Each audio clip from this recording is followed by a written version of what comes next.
The pelvic clock is a great exercise for freeing up mobility in the pelvis and for helping your spine. It also can help your sacroiliac joint, called the SI joint, which is right where your sacrum, the triangle-shaped bone at the base of your spine, meets the bones of your pelvis. So to begin, just grab yourself either a pillow or a blanket, and then you can just come down and lie on your back. So have your knees bent, feet flat on the floor, and we're using this blanket or pillow to help us get our lower ribs onto the ground. So what we're going to do is imagine that we've got a clock face on the pelvis, and just below your belly button is the 12 o'clock, and at your pubic bone we've got 6 o'clock. And then we work our way around to 1, 2, 3, 4, 5, and on this side 7, 8, 9, 10, and 11. So what we're going to do is rock between 12 and 6 and then move to 1 and 7 and then 2 and 8 and then 3 and 9 are about where the knobby points of your hip bones are. And then we'll go to 4 and 10 and 5 and 11 and then back to 12 and 6 and then we're going to reverse it. So what we're looking for here is, do you have movement at all in that part of your body? What's the quality of the movement? And does it change as you're doing the work? So just lying here, just take a moment and get a sense of how your pelvis feels on the ground. Do you have any pain in your low back or in your SI area? And then just take a moment and tune into your breath. You can rest your hands on your rib cage and see if you feel any movement of the ribs while you're breathing.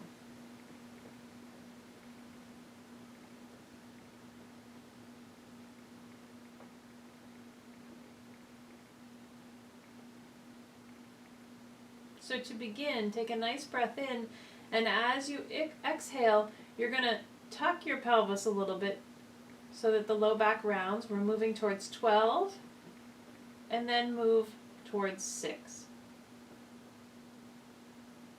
So you want to see, these are not big movements. Hopefully you can see a little bit of motion in me. We're not looking for something great big where you're picking your hips up off the ground or you're really having to arch your rib cage. We want your ribs to stay still, and we're just moving between the 2 points, 12 and 6. So notice if you can do that, you'll feel your low back move off the ground as you move towards 6, and the low back flatten into the ground as you move towards 12. And notice how it feels. If you experience any discomfort with it, make your movement smaller. Find your pure range of movement where you can do it easily.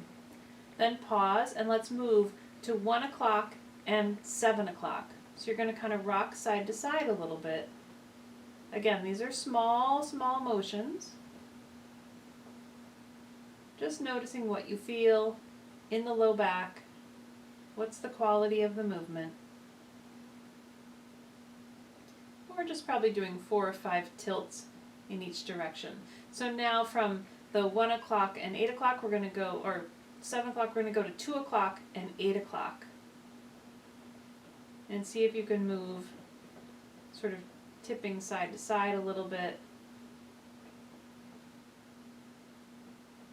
What's the quality of your movement? What's the ease that you're able to do it with? And then pause and move to 3 and 9, which are the points of your hip bones. So you're just rocking side to side. Again, the rib cage is staying heavy towards the floor. Remember to breathe while you're doing this. So if you're feeling pain with any of these, slow down and make the motion smaller. And then pause here. We'll move to 10 o'clock and 4 o'clock.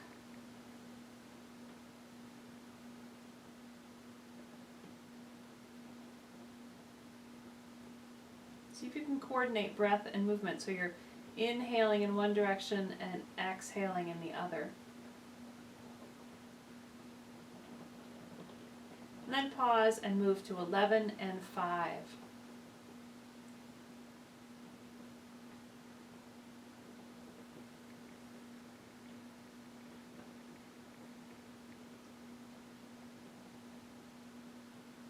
Now just come back to stillness and get a sense of your pelvis on the ground again. See how it's feeling. And then we're going to return to 12 and 6 and work our way counterclockwise around the face. So we're going to move from 6 o'clock to 12 o'clock. Noticing the quality of the movement this time, the ease of the movement, and how it feels in your pelvis, in your SI area. And then pause and move to 11 o'clock and 5 o'clock.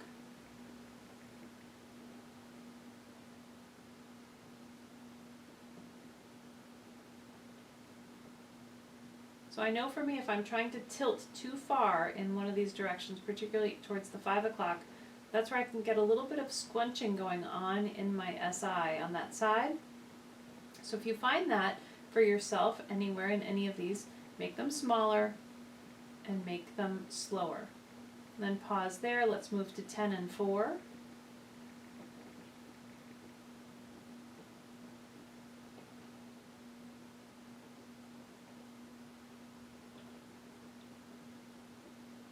Then pause there.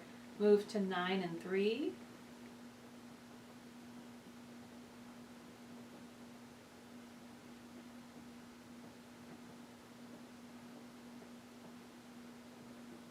Pause there, move to 2 and 8.